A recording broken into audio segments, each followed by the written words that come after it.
بسم اللہ الرحمن الرحیم۔ تمام دوستوں سے گزارش ہے کہ ایک دفعہ اپنے پیارے نبی صلی اللہ علیہ وسلم پر درود شریف پڑھ لیجئے۔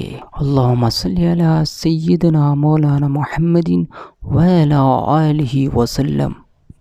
حضرت عبداللہ بن عبد الرحمن بن ابی حسین رضی اللہ عنہ سے روایت ہے، وہ بیان کرتے ہیں کہ رسول اللہ صلی اللہ علیہ وسلم نے فرمایا، تین چیزیں مجھے پسند ہیں، یعنی تین کھیلیں، اور یہی درست ہیں، باقی سب باطن ہے۔